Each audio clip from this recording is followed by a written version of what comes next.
Hey everybody, welcome back to Quali-Tea time. So, in with the news, I actually have a graphics card now. People who have not been with the channel for long might not remember that I originally built this computer, Elemental, during Chaosville Season 1, and I don't quite remember what year that was, but I think it was about 3 or 4 years ago. And I got a graphics card, a GTX 760, if memory serves precisely. It's a bit hard to check now. And it's just been sat on my, tower for the entire period of time since, doing nothing. Because the first time I tried to install it, I borked something, and I had to reinstall my operating system. Now, that took me about a day, so I've been hesitant to do it ever since. But recently, I was gifted a game and I wanted to play it, so I figured now might be a good time to try it. Turns out that graphics card allows me to play PS4 games at top quality. The FPS I could have had these years, jeez. So yeah, that means that all of my videos now are actually going to be higher quality, and also that my streams might not be a slideshow. We'll see about that part in a bit. The next little bit of news is that we now have Twitch alert donations on the streams. Now, we had those previously, of course. If you've visited, you'll have seen them popping across the screen. But now Twitch has this new thing that I'm sort of cribbing from Yogscast Kim and Yogscast Hannah, basically, where they have special, alerts for given tiers. So I specifically turned off the values of the donations because the more important thing is that people have donated, not how much they have donated. But I want to give some recognition. So there are now a grand total of 5 customized alerts. You will get to see what those are as people actually trigger them.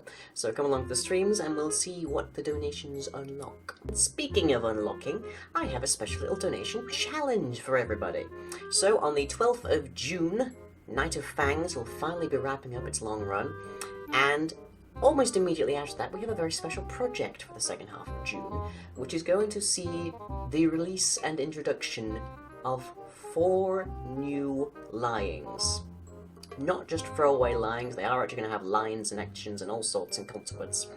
And I've decided that since tomorrow is a stream, and is also the 12th of the month, between the 12th of this month and the 12th of June, I'm going to tally all of the donations that come in during my streams, and every £100 that is donated, I will reveal a lying. They will all get their own full video. I will show off their skins, I will talk about their characters, I will talk about all their abilities and their little quirks and headcanons and whatnot. But I will be starting with the lyings from the project that comes after Night of Fangs. So, keep an eye out for that. And on to the schedule, so we'll be starting off that donation challenge tomorrow, Thursday, with Midnight Stories at 11 PM BST. Ooh, getting ahead of myself there.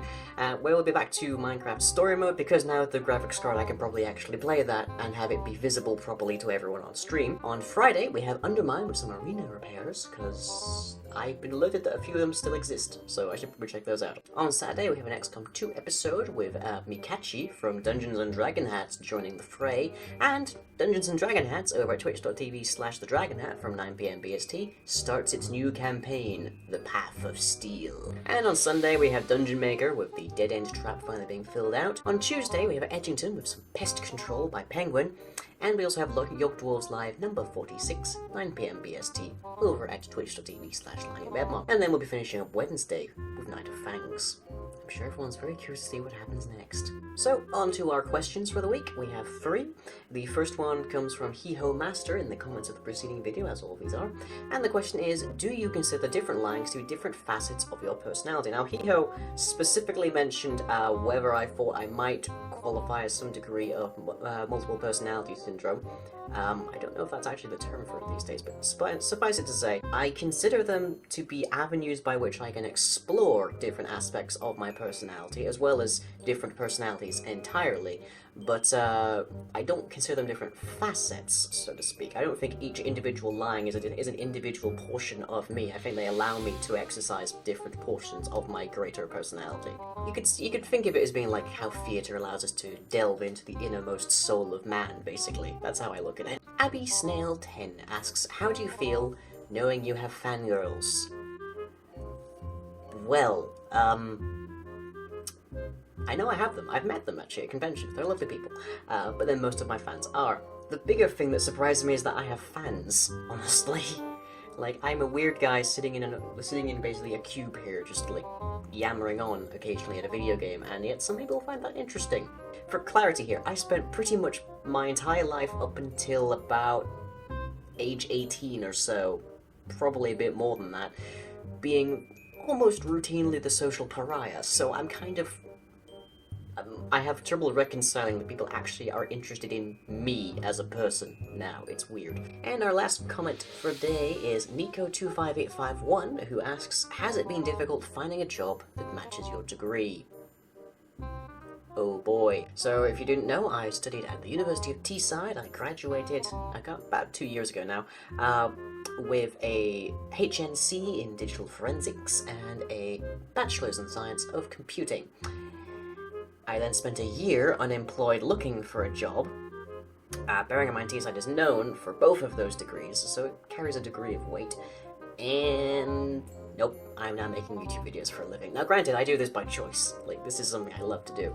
But I should tell you a little bit that I spent a year before I considered doing that. The unfortunate reality is that a lot of universities tend to pump out a specific brand of graduate, and they sort of saturate the market, so that your typical extremely impoverished graduate can't afford to go anywhere that actually allows them to pursue those careers. So I mostly know of people from my graduating class that have taken upon themselves to found their own small game studios, and others have had to find less pleasant jobs in the retail sector. Eek. But thanks to all of you lovely people, I actually get to do this for a job, so I thank you from the bottom of my heart on that note. And that is it for today.